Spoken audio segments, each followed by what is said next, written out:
Aha, Philly here. We're going to do another interview, right, about testicular cancer. And today I'm with Louis and Armi.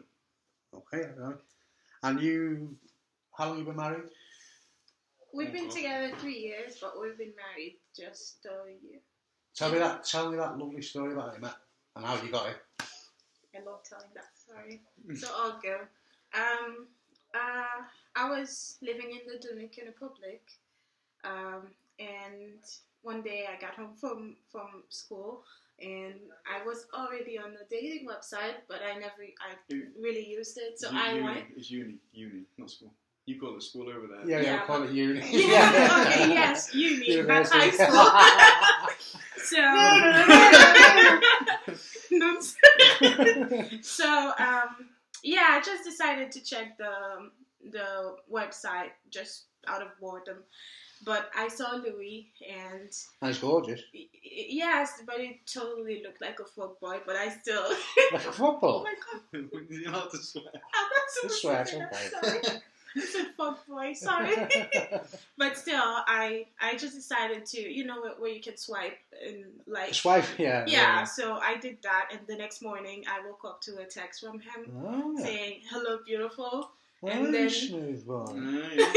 but it was all the way in Chester, and I had no idea there was somewhere called Chester, to be honest. So we started speaking, and that's it. From that moment, we've been talking every single day. I will stay up because of the time difference. Yeah. Like 5 hours ahead here. In the Dominican Republic, if it's 5, here it's 10. Yeah. So, he will stay up for me, or I will stay up for him. And then it's crazy.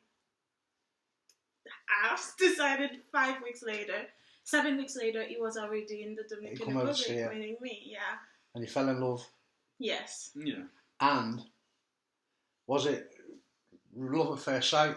Yeah. Yes, definitely. Well, you knew each other from dialect, and talking, but when you actually meet, it's even better. Yeah. It was. Better. Yeah. It felt surreal because when I saw him, I couldn't believe it. At the airport, I hid in a crowd at the airport when I saw him coming because he was actually there, which was crazy to me. But yeah, we hit it off real quick, and we've been together since. Right, and you got married in March last year, just 10 days before. And then a month later, I got sick. Right. After marriage, yeah. After we got married, that's when everything started. Right, so Louis has already had back chemo for stage... So I had stage 3. Stage 3. When spread to me, what's your lymph nodes behind the stomach? Yeah.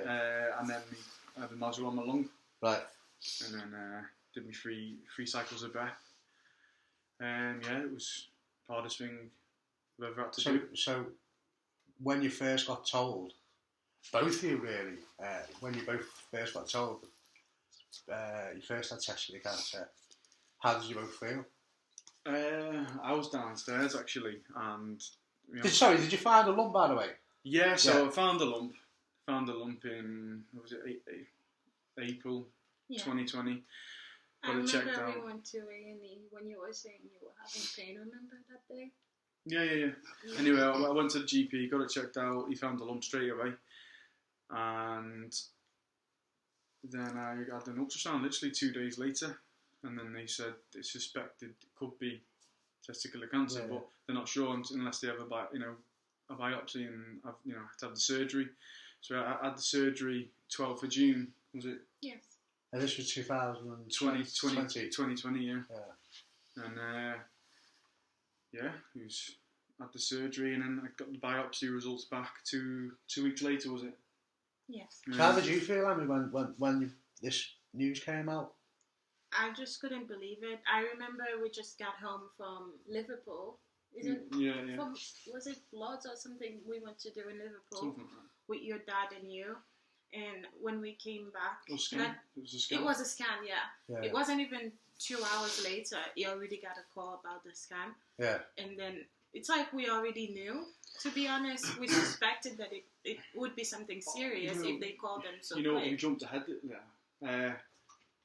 I got told that 2 weeks after the surgery, I got told that it was a mixed germ cell. Yeah.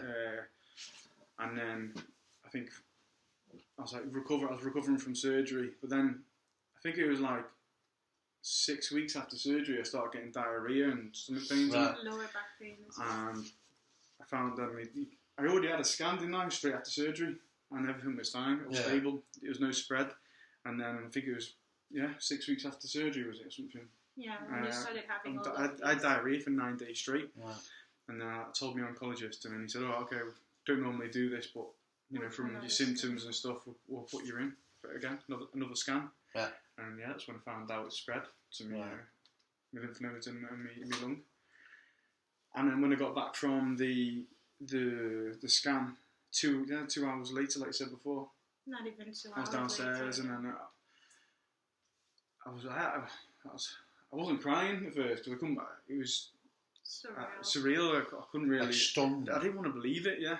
Like I'm all stunned. Yeah, it was just surreal. And then I went upstairs to tell you, and then you just dropped to the floor crying, didn't you? It was, yeah. It was. I sort of remember that feeling. I mean, it's not. It's more stunned.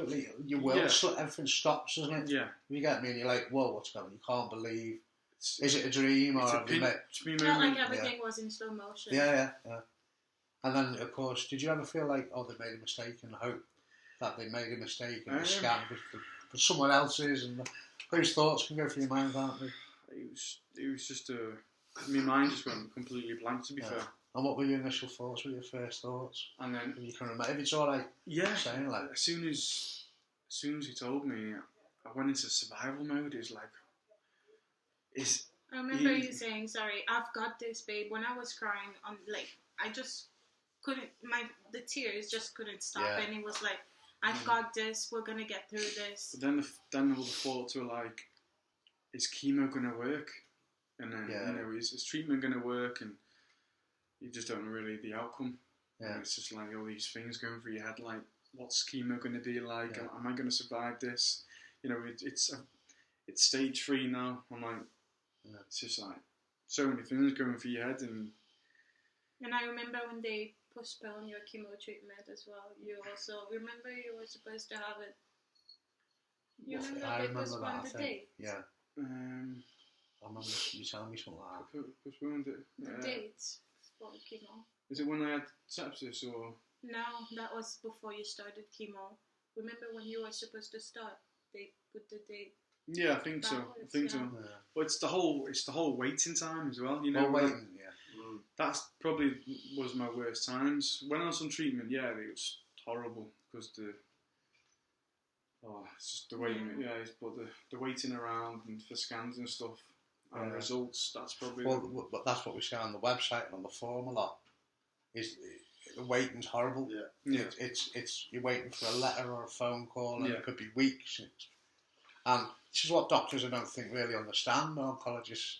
Well, I'm sure they do, but the waiting is horrible, emotionally, psychologically, and it can. I don't know the words for it, to be honest. It's when people ask me what it's like, it's horrible. Yeah. But you got into chemo, so you did 3 BEP. How did you find BEP? That's the hardest question to answer, isn't it? Put it into any words, probably the hardest thing I've ever had to do in my life.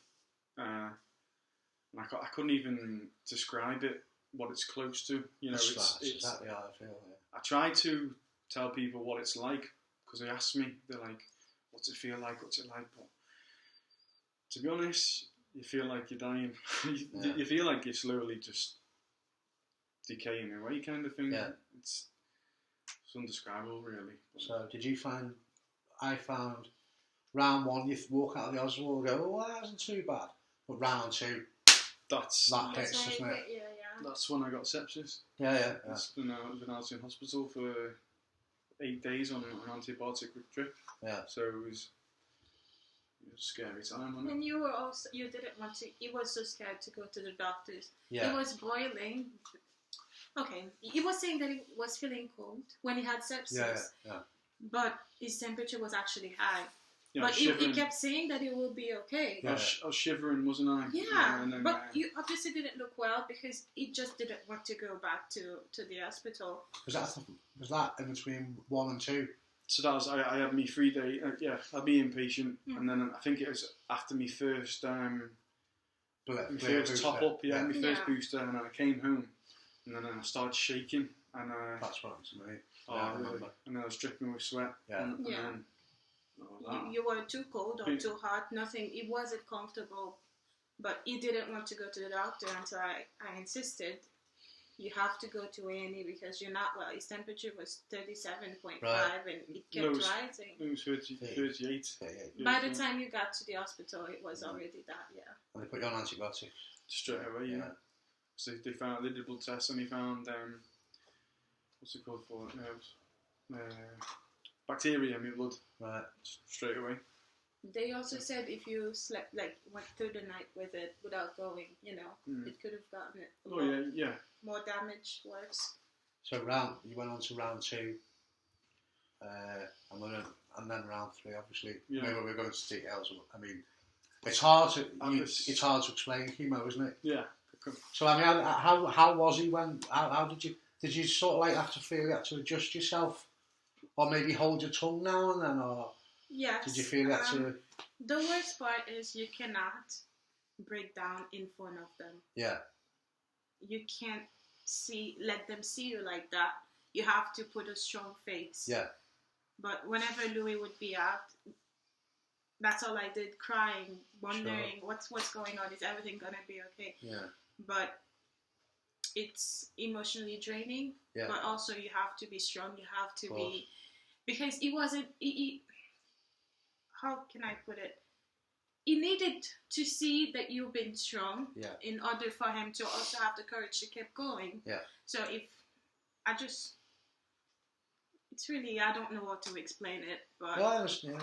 I think all the wives watching this, or girlfriends or partners would understand that.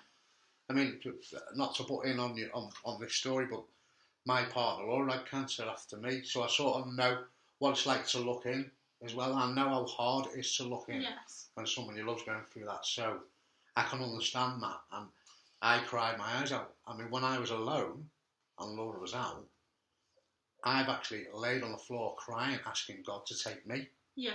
If you get me, rather than her. So I sort of know. I remember I do know what that's like, but so it's if you could give any advice to a partner or girlfriend or wife of someone going through chemo, would you be able to say what the best thing you think it could be? I would say to be strong, because there's always a light at the end of the tunnel, and you're doing great.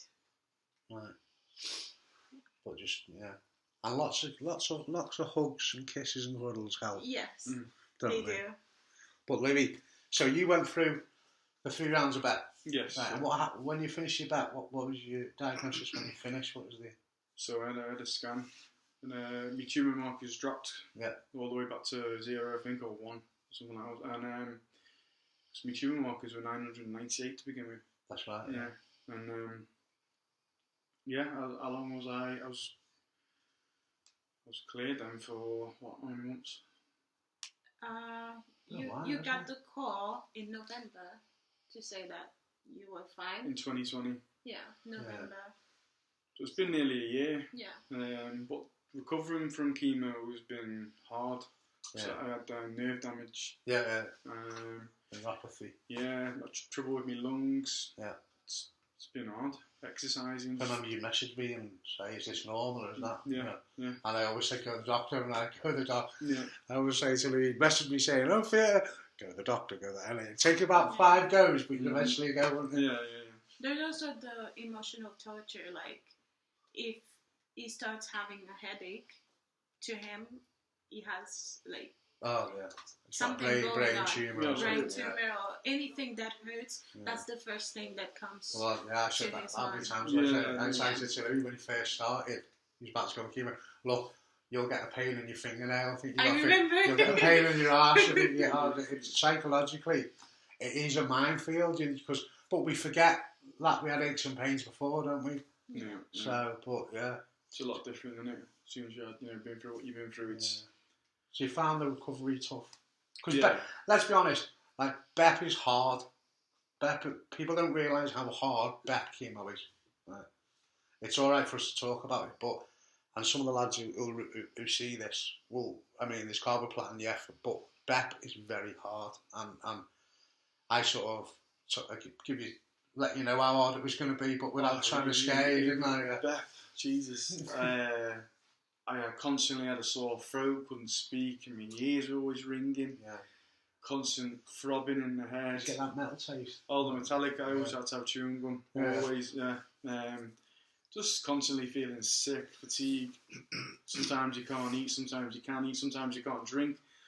And your sleep goes to crap. No, yeah. I sometimes wasn't getting to sleep until the daytime. I'd be up all night. Yeah. My eyes, some days I couldn't go outside because my eyes are that sensitive to the light. Yeah. I had ulcers all in my mouth. Yeah.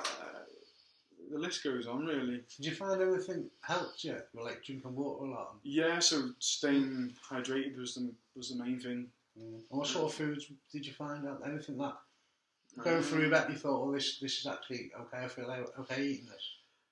Because I always say, obviously, eat healthy, but yeah. I always say, go on, have a kebab or a pizza if you want it. Yeah. If it puts a smile on your face. Yeah. So how was you eating while you were doing it? Yeah, I made sure he ate well every single day. Oh, I saw them fancy recipes that you were making. Caribbean food, but yeah, the Dominican food, yeah. A few pizzas here and there. Yeah. So. Haitian food. I craved pizza a lot, to be fair, when I was on treatment. Cravings? Yeah. That's what another one.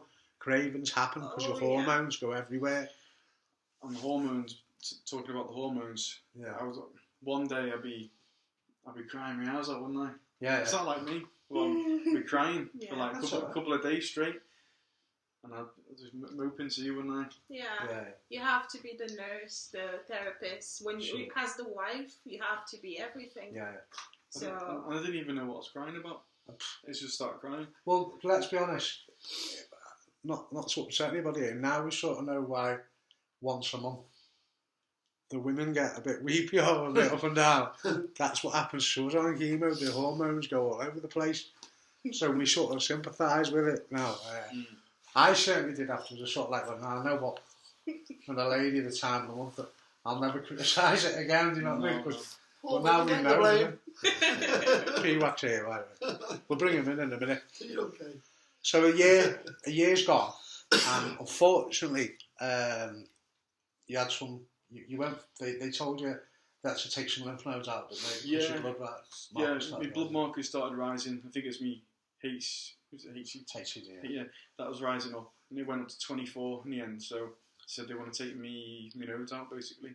So you had the operation. Yeah. So how was that? How was the lymph node operation? It was all right. I got away with the keyhole in the end. Right. Okay. So I had that. And that was at the Royal in Liverpool. Yeah, the Royal. Yeah. Okay. So how was it for you? It was all right. It was just it was just. Very sore. Just all right. Yeah, it's just sore. And how long did it take for you to be up and about? It was about a couple of weeks, wasn't it? Probably. Yeah.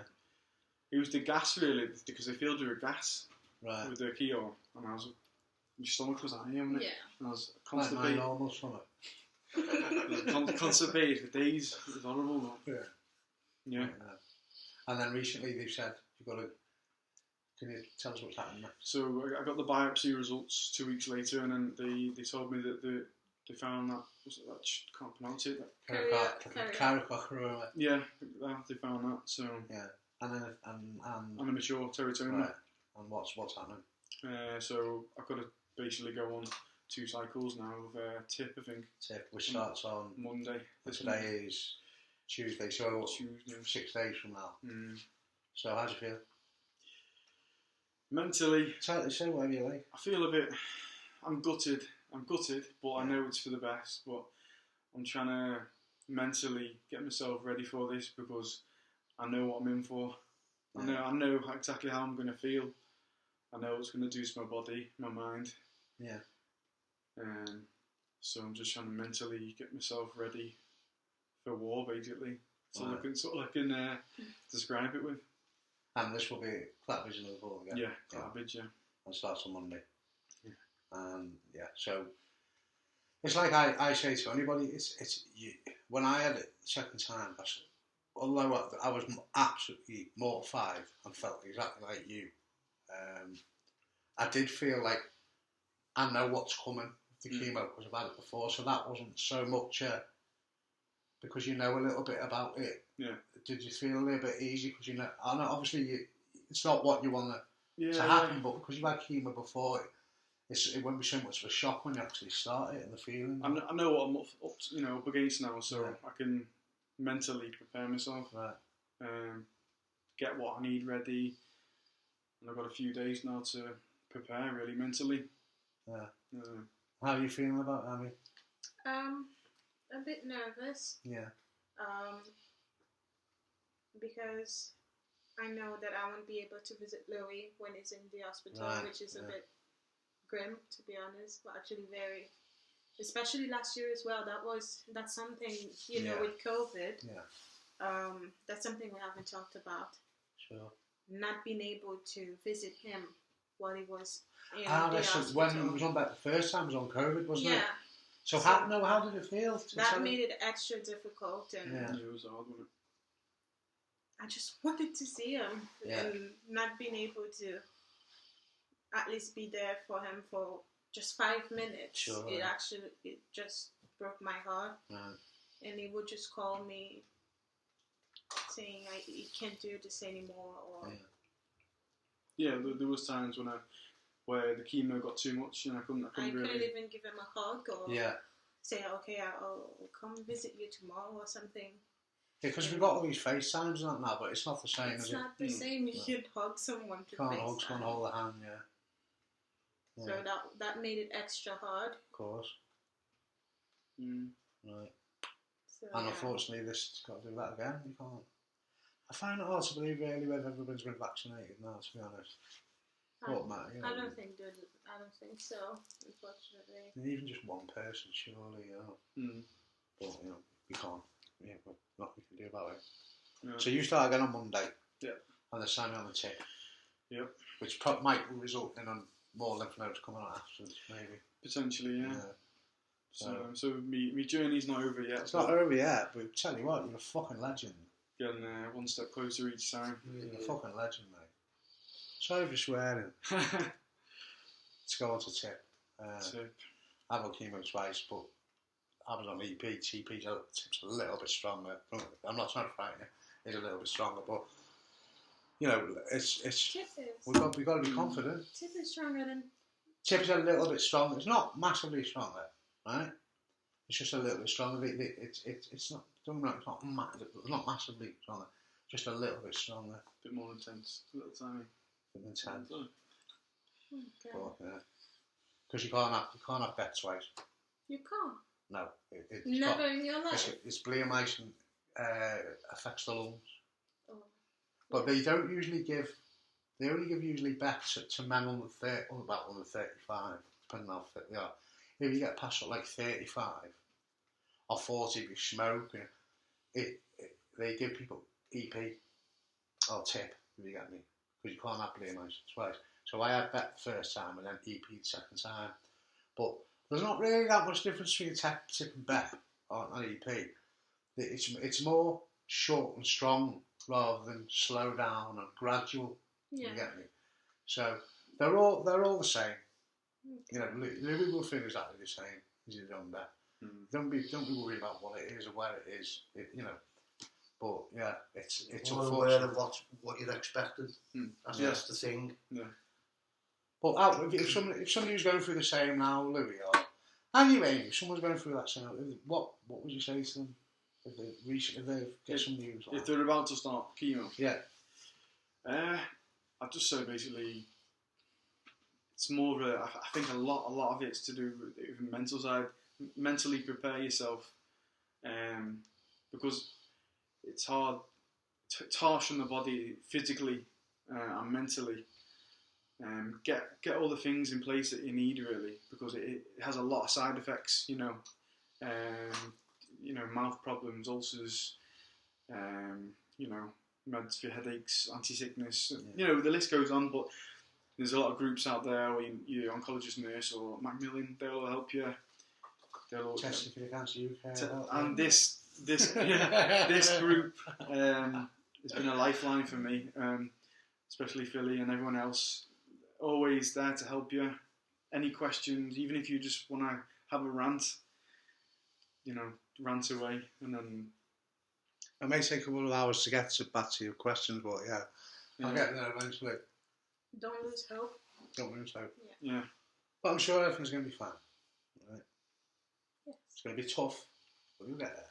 Yes. Louis tougher. Okay. Yes. I think you should both get your big club on camera. Of course. I'm not getting one of them. Oh, yeah. Let's move the it's really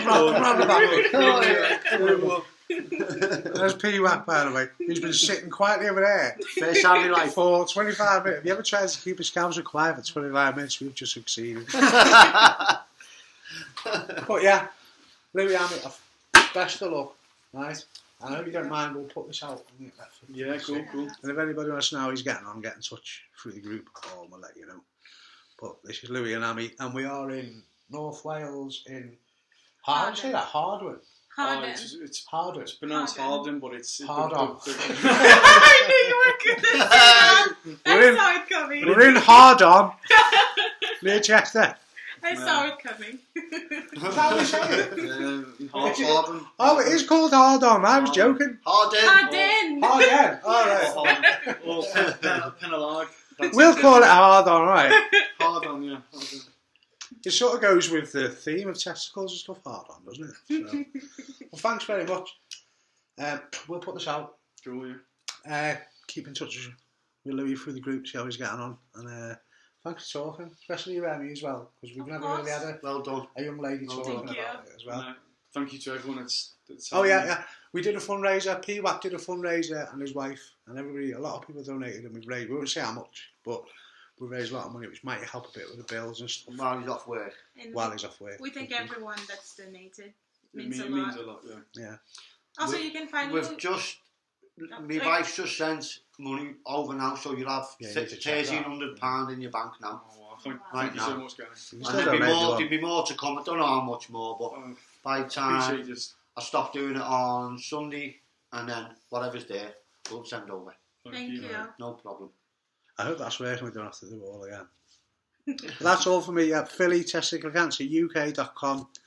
We're better than Macmillan. I'm a joker. Thanks, guys.